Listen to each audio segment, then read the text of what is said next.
Yang kita cari akhirat bukan dunia.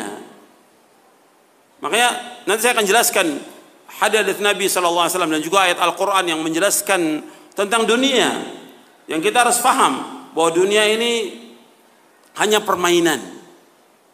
Dunia ini sendau gurau. Dunia ini tempatnya orang berbangga-bangga,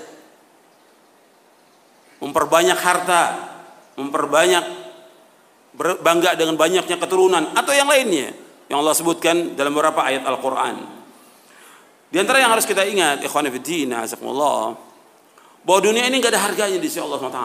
Tidak ada harganya sama sekali.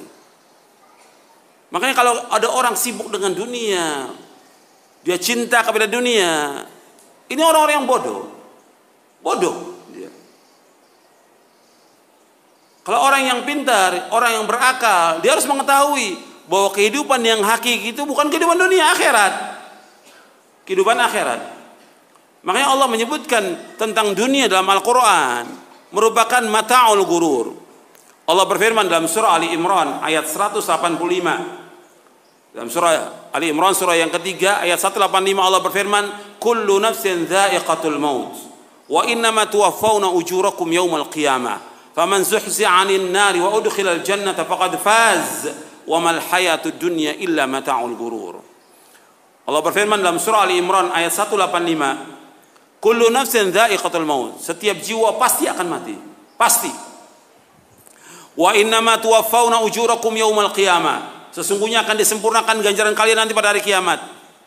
Faman zuhzi'a 'anil nari wa udkhilal jannata faqad faz, dan barang siapa yang dijauhkan dari api neraka dimasukkan ke surga, maka adalah orang yang sukses. Wa mal hayatud dunya illa mata'ul gurur, dan tidak ada kehidupan dunia melainkan kehidupan yang menipu. Allah sebutkan dalam ayat ini 4. Ya. Saya sebutkan seperti ini supaya gampang antum catat, supaya mudah. Ya. 4 Allah sebutkan dalam ayat ini. Yang pertama Allah sebutkan setiap jiwa pasti akan mati. Semua manusia pasti akan mati, pasti mati sudah. Siapapun dia. Dia orang kaya, orang miskin, raja, siapa saja pasti akan mati. Kemudian yang kedua, wa innama tuwaffawna ujurakum yaumal qiyamah, sesungguhnya akan disempurnakan ganjaran kalian pada hari kiamat. Artinya ganjaran yang kita lakukan dari amal-amal soleh itu nanti akan dilipat gandakan nanti pada hari kiamat, berlipat ganda. Sama juga perbuatan dosa dan maksiat, seperti itu juga. Sekarang dibalas, tapi akan disempurnakan balasannya nanti pada hari kiamat atas perbuatan dosa dan kezaliman yang mereka lakukan di muka bumi ini. Kemudian yang ketiga Allah sebutkan, faman zuhzi'a 'anil nari wa udkhilal jannata faqad faz, barang siapa yang dijauhkan dari api neraka dimasukkan ke surga, dia adalah orang yang sukses. Jadi ukuran sukses yang sebenarnya, yang hakiki, yaitu nanti di hari kiamat. Yang dikatakan sukses adalah orang yang dijauhkan dari api neraka dimasukkan ke surga, mereka adalah orang sukses. Bukan sekarang. Bukan sekarang. Ada ini. Coba kasih buku atau apa. Ditahan ini, ditahan. Jadi orang yang sukses menurut Al-Quran adalah orang yang jauhkan dari api neraka dimasukkan ke surga. Itu sukses. Tapi kalau kita lihat sekarang, yang dikatakan sukses itu orang yang banyak hartanya, orang yang kaya, orang yang punya titel, orang yang punya kedudukan, orang yang punya jabatan, orang yang rumahnya gede, luas, mobilnya banyak, itu sukses. Tidak, bukan orang yang sukses. Orang yang sukses yang sebenarnya itu adalah orang yang dijauhkan dari api neraka dimasukkan ke surga, itu sukses. Bukan ukurannya harta yang banyak, bukan. Bukan rumahnya luas, bukan mobilnya banyak, bukan jabatan, bukan titelnya banyak. Tapi ukuran manusia di muka bumi ini ukurannya apa? Ukuran itu. Jadi ahsab ahli dunia al-mal, kata Rasulullah.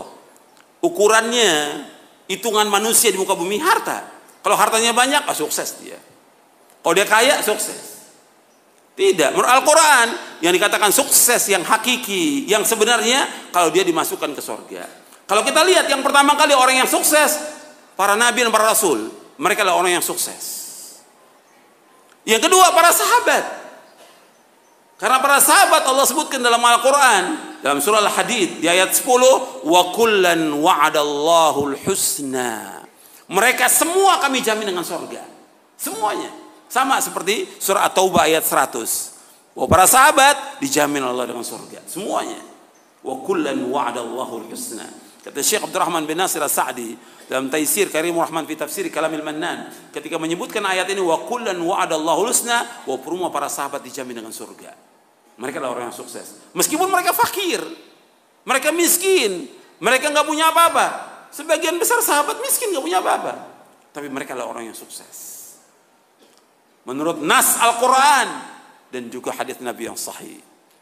Kemudian yang keempat Allah sebutkan dalam ayat ini dalam surah Ali Imran ini, wa mal hayatud dunya illa mata'ul ghurur, dan tidaklah kehidupan dunia melainkan kehidupan yang menipu.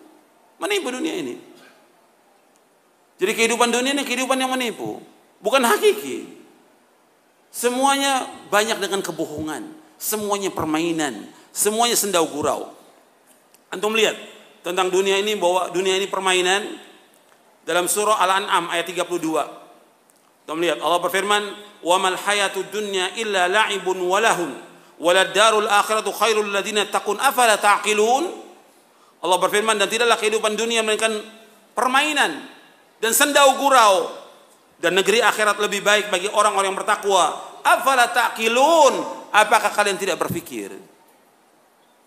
Apa kalian tidak berakal? Memang mesti ditulis nanti, ya, satu buku. Apakah kalian berakal atau tidak gitu. Jadi untuk dijelaskan kepada manusia ini tentang dia termasuk orang berakal atau tidak gitu. Nah, baru dirinci nanti dalil dari Quran dan sunnah Nabi yang sahih tentang dunia, tentang segala macam.